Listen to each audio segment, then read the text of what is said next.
Don't bother coming tomorrow, Mom said flatly over the phone. Grandma passed away, disappointed in you. Her voice had that icy calm she reserved for punishments disguised as information. Before I could respond, the line went dead. I stood in my tiny apartment kitchen, still holding the phone to my ear long after the call ended. Disappointed in me? Grandma? The woman who used to braid my hair while humming hymns, who slipped me $5 bills with a wink when Mom wasn't looking. The city hummed outside, traffic, laughter, a dog barking, life moving forward while mine had just frozen in disbelief. Hi everyone, my name is Tessa Marin, I'm 27. And if you think you know how this ends, stay tuned. Because what if the people who taught you love also mastered deception? I went to Grandma's house the next morning anyway. The curtains were drawn, the gate locked. Mom's car wasn't there. Neither was my aunt's. But through the side window I saw the lilies I'd brought last week, wilted but still in the same vase. No sign of mourning. No candles. No scent of grief. I knocked until my knuckles burned. A neighbor peeked through her blinds and whispered, "Honey, your grandma's been gone for months. Didn't they tell you?" I felt my stomach twist. Once. She nodded, eyes full of pity. There was no funeral here. They handled it quietly. When I got home I dialed Grandma's number, more out of instinct than hope. To my shock someone answered. "Hello." The voice was old, shaky, familiar. "Grandma." I whispered. Pause. Then click. My heart pounded so hard I could hear it echo in my ears. That night I opened my old emails, the ones from Grandma's address. The last one, dated 6 months ago, said, "Don't believe everything they tell you, my little dove. When the time comes, look for the envelope." An envelope? Where? I lay awake till dawn, the city lights blinking against my ceiling like Morse code. Something was very wrong. And by the time the lawyer called for the will reading, I already knew. The dead weren't the only ones who could keep secrets. The law office smelled faintly of lemon polish and old paper, that specific scent of secrets sealed in files. Mom and Aunt Carol were already seated when I arrived. They didn't look surprised to see me, just mildly irritated, like I'd shown up uninvited to a private dinner. Mom crossed her legs, smoothing her beige skirt. "I told you not to come, Tessa. It's over. Don't make this harder." "Harder for who?" I asked quietly. "For you." The lawyer, a thin man with silver-framed glasses, cleared his throat. "Let's begin." He read the usual formalities. Property distributions, accounts, sentimental items. My name didn't appear once. But then he stopped, adjusting his glasses again. "There is one final instruction. A sealed letter, to be opened only in the presence of all immediate family." Mom froze. Aunt Carol's hand trembled against her pearl necklace. "I thought we agreed," Mom started, but the lawyer had already broken the wax seal. He unfolded the letter slowly. The paper was cream, edges faintly yellowed, written in Grandma's unmistakable cursive. "If this is being read, it means I've left this world, but not without clarity. To my daughters Linda and Carol, you've built your lives on control, deceit, and greed. You told my granddaughter I died disappointed in her. That lie alone tells me everything about your hearts. Tessa, if you are here, know this. The trust, the house, and the investments are in your name now. The paperwork is complete. I kept copies with Mr. Adams, and one other person who will make sure justice is done.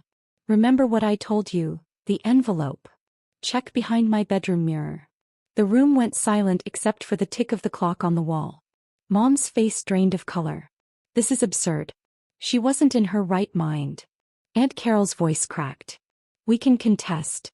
The lawyer's calm cut through them. "You can try. But everything was notarized and filed 6 months ago. 6 months ago, the same time Grandma's death was supposedly staged." Mom stood up abruptly. "You ruined everything," she hissed. But I just smiled faintly. "No, Mom. You did." When I got home that night, the air felt thicker, like the walls were holding their breath. I locked the door behind me, then stood in the dark for a moment, replaying every word from that letter. Check behind my bedroom mirror. Grandma's house had always smelled faintly of lavender and old wood. When I slipped through the gate the next morning, the lock had been changed, but the side window, the one she used to wave from, was still loose. I pried it open with a kitchen knife and crawled in. Dust hung in golden beams. Everything looked frozen, as if she'd left mid-sentence. The mirror was right where it always hung, above her dresser covered in hairpins and faded photos. My hands trembled as I lifted it. Behind it, taped to the wall, was a thick manila envelope. My name written across it in her cursive. For Tessa only. I tore it open. Inside were documents, bank transfers, property deeds, and pages of typed notes. But what caught my breath was the last page. A printed call log. Dates. Times. Numbers. One number repeated several times. The same one I'd called the night someone answered pretending to be Grandma. Underneath it, in Grandma's handwriting. They're using my phone.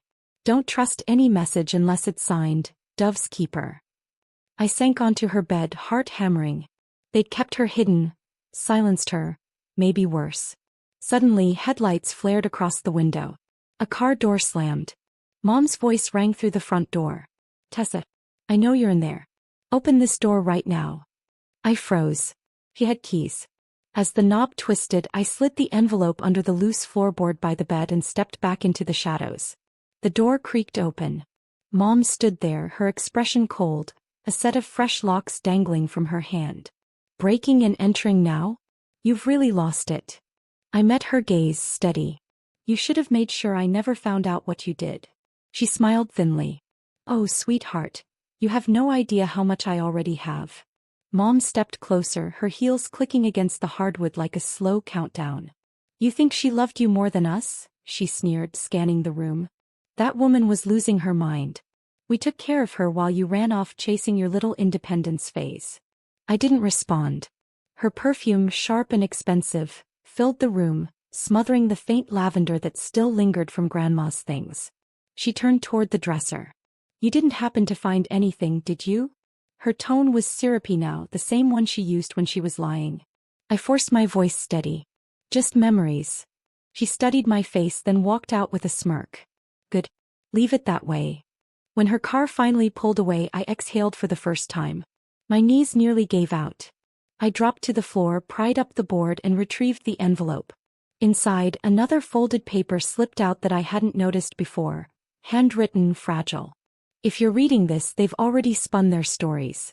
Go to the safe deposit box at First Midtown Bank. Code 4276. Inside, you'll find what they tried to bury. By dawn, I was sitting in the bank's sterile lobby, the envelope clutched in my hands. The manager led me to a small room. Mrs. Marin's box, correct? I nodded. The metallic click echoed like thunder in the quiet space. Inside the box were photos. Grandma sitting in a nursing facility, dated weeks after her supposed death. Letters. Recordings on small drives labeled with dates. One of them was marked simply, The Confession. I plugged it into the room's small monitor. The video flickered to life. Grandma appeared, thinner, paler, but alive. Her voice quivered, but her eyes burned clear. If anything happens to me, Tessa, know this. Your mother and aunt moved me here against my will. They took my accounts. They said it was for my own good, but they lied. The nurse here, Mary, knows everything. I pressed pause, tears blurring my vision. My hands shook. They hadn't just lied. They'd rewritten her death and profited from it. The rest of that day blurred like a dream I couldn't wake from. Every image of Grandma in my mind, her laugh, her humming, now felt like a clue I'd ignored. Mary. The nurse. That was my next step. The facility was an hour away, hidden behind sycamore trees and a faded sign that read Willow Haven Care Home. The receptionist looked startled when I gave Grandma's name. She was discharged months ago, she said carefully. By who? The woman hesitated. Her daughters. They said they were transferring her to private care. I showed her the recording. The color drained from her face. Oh God, that's not what she told me. She said she was being taken somewhere she didn't want to go. She handed me a slip of paper. Mary doesn't work here anymore.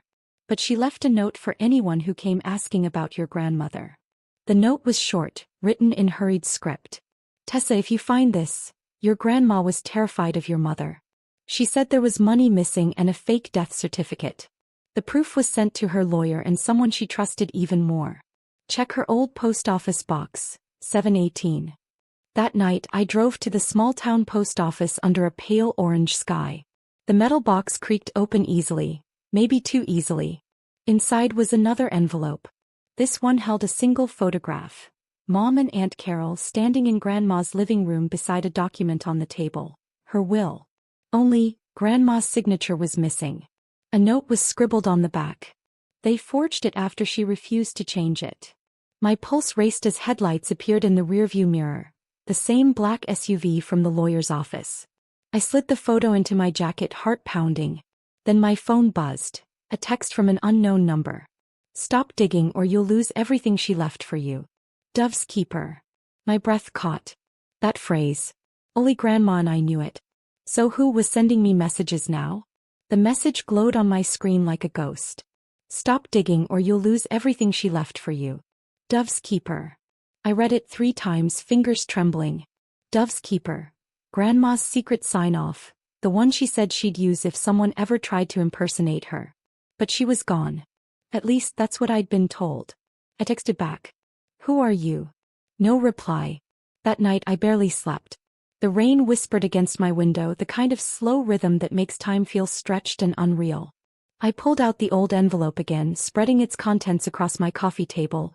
Deeds, statements, letters. Until one faint name caught my eye at the bottom of a notarized form. J. Mason, witness. The same surname as Grandma's attorney, Mr. Adams Mason. The next morning I went back to the law office. He looked startled when I walked in. "Tessa, I didn't expect you. I got a message last night. From Dove's keeper." His face paled instantly. He shut the door. "You shouldn't have replied." "What does that mean?" I asked, my heart pounding. He rubbed his temples, then opened a locked drawer and pulled out another sealed envelope. "Your grandmother instructed me to give you this only if certain people contacted you using that name. It means someone is tampering with what she left behind." Inside was a USB drive and a short letter in Grandma's handwriting. "If anyone reaches out as Dove's keeper, it's not me. The real keeper is you. Watch the footage before they erase it." He inserted the USB. The screen flickered to life, showing Mom and Aunt Carol in Grandma's study signing documents, laughing quietly. The timestamp, 2 weeks before her death announcement. "Where did you get this?" I whispered. "Your grandmother installed hidden cameras," Mason said. "She knew they'd try to take everything." My phone buzzed again.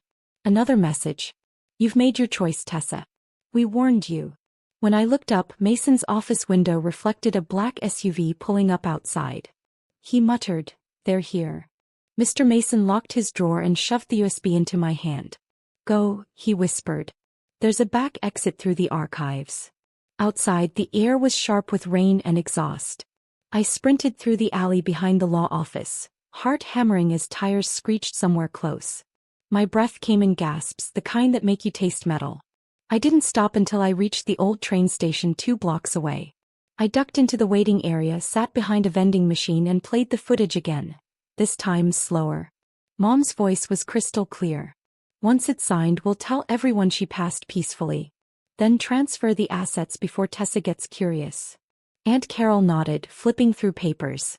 "What about the nurse?" "She's been paid." Then a sound, a knock at the door in the background and Grandma's weak voice. "Linda, please don't do this." Mom turned cold. "You always said I was your biggest disappointment. Let's make it official." I paused the video. My chest burned. My mother had killed her in every way but literal breath. Erased her, replaced her, rewrote her. I texted the only person who could help. Mary, the nurse. Her reply came minutes later. "I've been waiting for your message. Meet me where she used to buy bread. 6 p.m. At dusk, I drove to the little bakery near Grandma's church. The neon sign flickered as rain dotted the windows. Mary was already there, older than I remembered, her eyes tired but kind.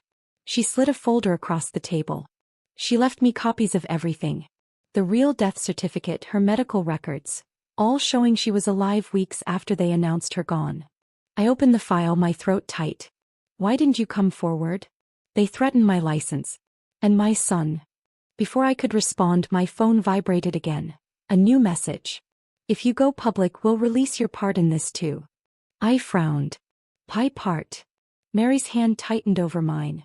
"Tessa, they forged her while using your old signature as the witness." The room tilted. Everything I'd been fighting for, now tainted by my own name. The words hit like a slap. They used my signature. I could barely breathe. All those childhood visits, all those times Mom made me practice signing papers for fun. It hadn't been fun at all. It had been training. Mary's voice trembled. Your grandmother suspected they might do it. That's why she made that video confession.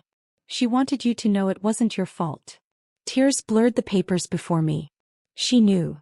She always knew. That night I went back to Mr. Mason's office.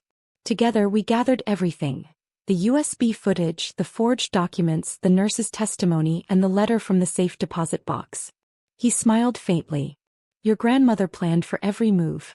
This was her final checkmate. The next morning, the reading of the amended will took place in court.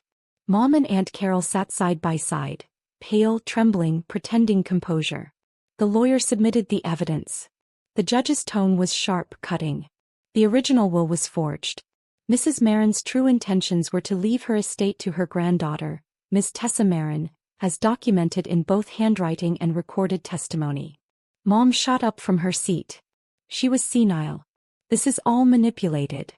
The judge's gavel struck once, echoing like thunder. Enough. Silence.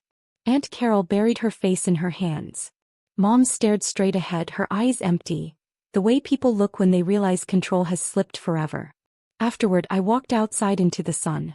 For the first time in months, the air didn't feel heavy. I drove to Grandma's old house, opened the curtains and let light flood the room. Behind the mirror, I placed a single lily and the letter she'd written me, the one that started it all. My little dove, when the truth hurts, let it build you. Don't fight fire with rage, fight it with truth. That's the only revenge that lasts. I smiled through tears. Outside, the wind rustled through the garden she planted. Soft, forgiving. Their little empire of lies had finally collapsed, not by destruction but by revelation. And I finally understood what peace felt like.